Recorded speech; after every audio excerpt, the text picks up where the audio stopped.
Je suis obèse. Et oui, la vidéo commence fort, mais il fallait mettre cette réalité. Je suis obèse. Je suis obèse.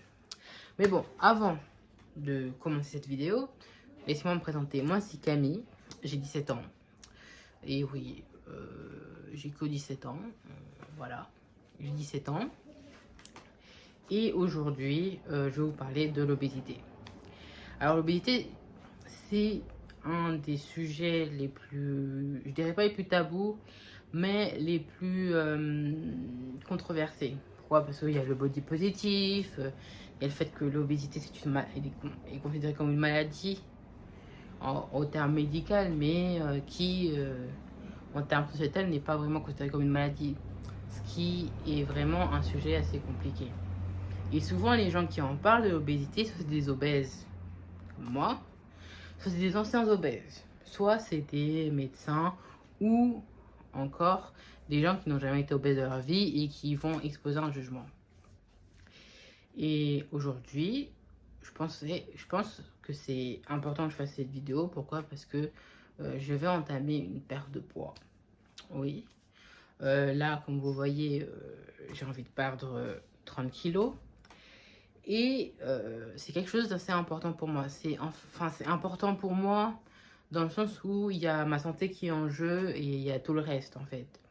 Mais oui, mon objectif là est de perdre 30 kilos, d'être en bonne santé, etc. Mais je suis obèse. Peut-être que... Et c'est ça en fait le truc. C'est que l'obésité, non seulement d'être une maladie, c'est aussi une mentalité. Ah oui, parce qu'on ne choisit pas de devenir obèse. On ne choisit pas, hein. Il y a les circonstances, il y a la maladie, etc. On ne choisit pas. Mais cependant, on choisit de rester obèse. Pourquoi je dis qu'on choisit de rester obèse? Parce qu'on choisit de rester dans cette dynamique-là. On choisit de ne pas demander de l'aide. Et là, ça c'est dangereux. Moi, par exemple, j'ai demandé de l'aide. Aujourd'hui, je sais que je souffre des dépressions. Donc aujourd'hui, j'ai un traitement contre la dépression, ce qui m'aide fortement. Aujourd'hui, je vois un psychologue et je tiens à préciser, c'est vraiment important de voir un psychologue quand on souffre de troubles alimentaires ou de ça, ou de l'obésité. C'est important surtout de travailler aussi l'aspect mental. Voilà, donc c'est pour ça que je voulais en parler. Et aussi parler du niveau sociétal, aux yeux du monde, comment nous on est. Parce que on a beau être beaucoup dans le body positif ces derniers temps, et être obèse en 2026, c'est compliqué. C'est compliqué pourquoi? Premièrement, il y a tout cet aspect médical, mais il y a aussi, comment dire, cette, cet aspect, je sais pas comment l'expliquer, mais cet aspect social. Quand tu es obèse, tu peux pas faire autant de choses que quelqu'un qui est pas obèse. En gros, tu veux pas être là à te faire des randonnées de 30 km avec tes potes. Tu peux, mais tu tiendras pas longtemps, quoi. Tu seras voilà, derrière eux. Tu peux pas vraiment t'habiller comme tu le souhaites. Aujourd'hui, souvent, les personnes en obésité, malheureusement, n'ont pas vraiment accès à une large gamme de choix, même si grâce au body positif, et c'est une chose bien du body positif, et c'est pour ça que le body positif est quand même bien, c'est qu'aujourd'hui, il y a des marques qui s'ouvrent un peu plus à ça. Mais c'est pas systématique, c'est pas tout le temps. Par exemple, quand je vais à Bershka, il va falloir que je bataille pour trouver vêtements qui me vaillent. Donc il y a tout cet aspect sociétal qui est difficile, et il y a aussi, il y a aussi le fait que ton regard de toi-même. Par exemple, moi, je suis pas quelqu'un de ultra complexé sur mon corps. Avant, mon corps, c'était juste mon corps. Il y avait pas un prisme qui disait ah j'ai envie d'avoir un summer body, etc.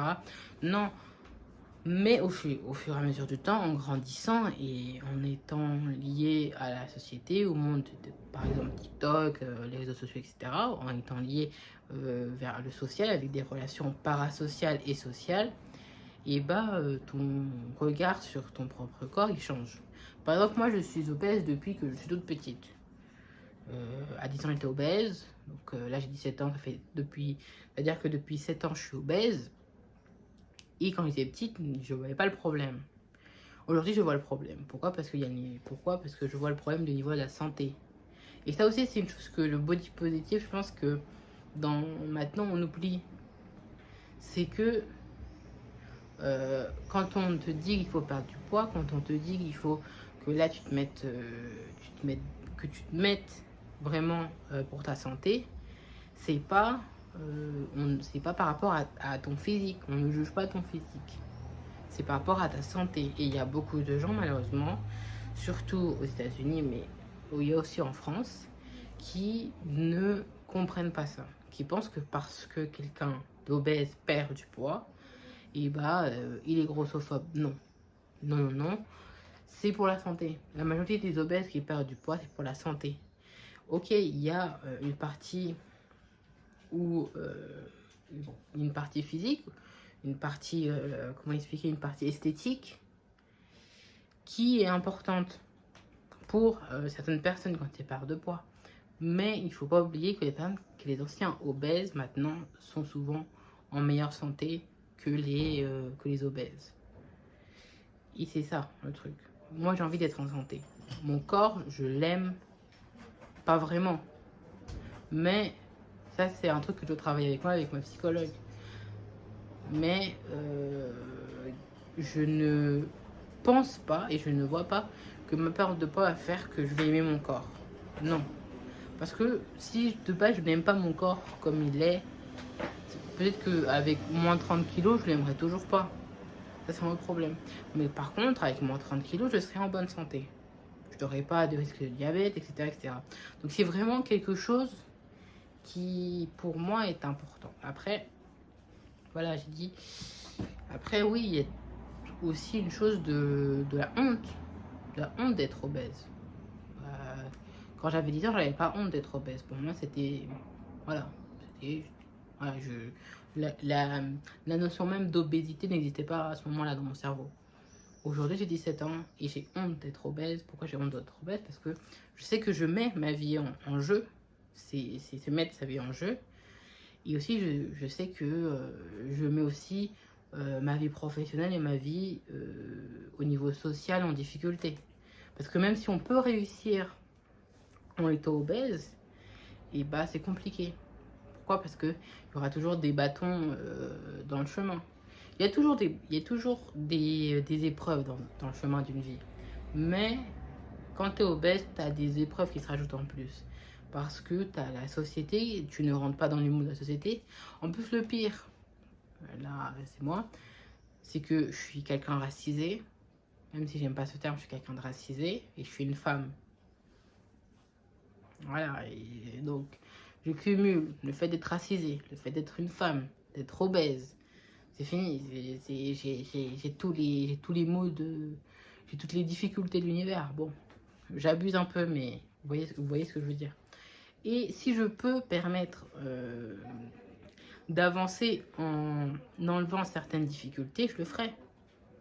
Par exemple, si je perds du poids, que je suis plus obèse, ça m'enlève déjà ce poids au niveau social d'être obèse. Ça me facilite. Au sport, ça me facilitera. Au lycée, ça me facilitera. Mais ça facilite. C'est ça, en fait, le truc. C'est qu'il faut, pour moi, dans la vie, il faut chercher pas à ne pas souffrir, parce qu'on va tous souffrir dans notre vie. Ça, faut pas l'oublier. On aura tous des épreuves dans le chemin. Mais si on peut faire en sorte que les épreuves soient moins lourdes, soient moins chargées, sont moins difficiles, autant le faire. Par exemple, moi j'ai envie de devenir architecte. C'est mon rêve. Bon, et je suis pas je suis pas pauvre. Enfin, je suis pas pauvre, mais je n'ai pas non plus je ne suis pas non plus quelqu'un d'aisé. Je ne suis pas dans une famille aisée. Et ce que j'essaye de faire là, c'est de maximiser mes chances pour réussir. Donc en lisant des livres, en me cultivant, etc. Pourquoi? Parce que ça me permettra d'avoir Ça me permettra d'enlever des difficultés dans mon chemin. L'obésité, c'est pareil. Après, il y a tout cet aspect aussi du body positive, qui est pour moi, en fait, le body positive, c'est vraiment quelque chose à deux faces. Parce que le positif du body positive, ça fait beaucoup de positif dans une phrase, mais bon, c'est que on a une ouverture sur ça.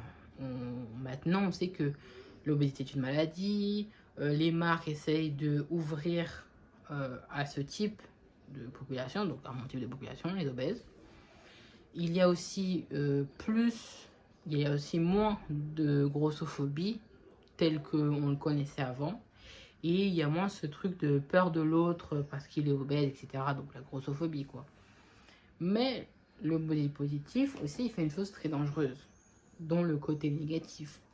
C'est que dans sa logique extrême de devoir accepter tous les corps, ce qui est bien, on peut accepter tous les corps, mais dans sa logique extrême, ils vont te dire, tu es belle comme tu es, même si ton poids entraîne des maladies de santé. Et ça, c'est dangereux. J'ai 17 ans et heureusement pour moi, très vite, quand j'ai été face à ce discours-là, j'ai pas été tentée de me laisser, de m'avacher dans ces discours-là. Pourquoi? Parce que, et ça c'est personnel, c'est mon histoire, c'est que ma grand-mère avait le diabète. Elle est morte du diabète. Et c'est un diabète héréditaire. Et quand ma grand-mère est morte, j'ai reçu une claque. C'était ma grand-mère, c'était l'amour de ma vie avec ma mère. Ma mère et ma grand-mère, c'était ce sont les amours de mes vies. Et elle est morte du diabète. Après ça, j'ai décidé de faire des examens et j'ai découvert que j'avais un taux de sucre exponentiel qui fait que j'ai potentiellement 10 fois plus de risque d'avoir le diabète. Et j'ai vu ma grand-mère souffrir de diabète. Je vous assure que je n'ai pas envie de souffrir de diabète non plus. Donc, si je peux éviter d'avoir le diabète, si en perdant du poids, j'évite d'avoir le diabète et en mangeant sainement, j'évite d'avoir le diabète, je le ferai.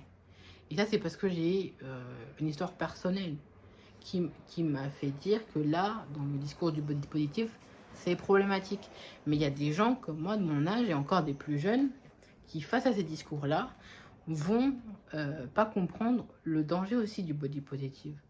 Parce que le body positif, c'est génial. Ça dit de t'accepter tel que tu es, d'accepter ton corps, que tous les corps sont beaux, ça c'est génial. C'est magnifique, c'est un beau message. Cependant, dans cette logique extrême-là, on va pousser des gens à tellement s'accepter qu'ils ne vont pas vouloir changer. Et le changement, ce n'est pas forcément négatif. Changer, ce n'est pas négatif. Et je pense que en ce moment, on a beaucoup mis le mot évoluer, changer, se transformer en négatif. Ce qui, pour moi, n'est pas le cas. On peut changer en positif comme on peut changer en négatif. Et c'est bien de changer. On ne peut pas rester les mêmes. On peut pas, par exemple, toute ma vie, je n'aurai pas le même corps. Puisque quand j'aurai des enfants, j'aurai une poitrine plus grosse.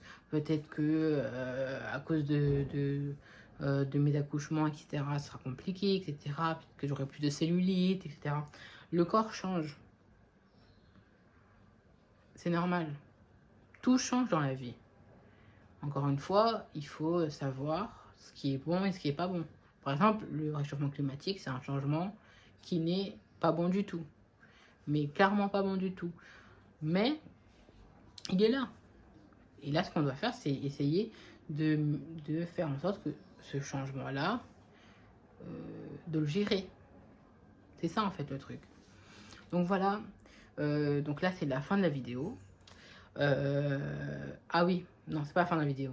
Parce que là, je vais vous dire la fin de la vidéo, mais je me rappelle que je dois vous dire, je vais vous demander des choses. En fait, je suis quelqu'un qui adore la nourriture. Je vais pas le mentir.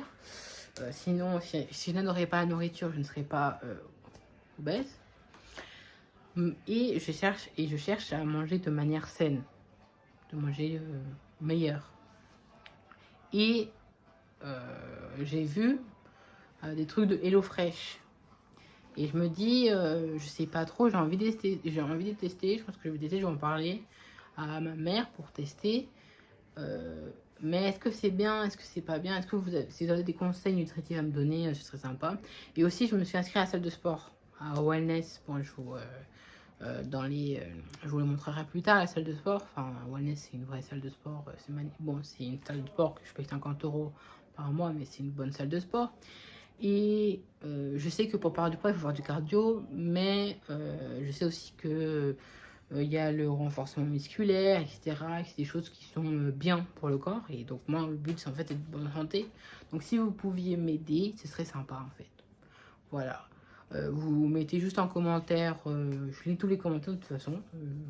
Je suis pas un grand compte, j'y crois. Voilà, donc je lis les commentaires, vous me donnez, on peut échanger. Et vous me donnez des conseils. Par exemple, est-ce que c'est mieux HelloFresh ou autre chose? Parce que moi, je suis très nulle en course. Hein. Moi, vous me mettez dans une course et je vois un rayon de chips, de frites, etc. J'y vais. Vous m'avez perdu, donc voilà. Et au niveau sport, c'est pas que je suis flemmarde, je suis pas flemmarde. Je commence à bouger un peu. Mais je sais pas vraiment quoi faire. Enfin, je vous rappelle que moi, avant ce déclic-là, j'étais une sédentaire. Bon, voilà. Donc, je vous dis à bientôt pour une nouvelle vidéo. Et je vous souhaite de passer une bonne journée. Bisous.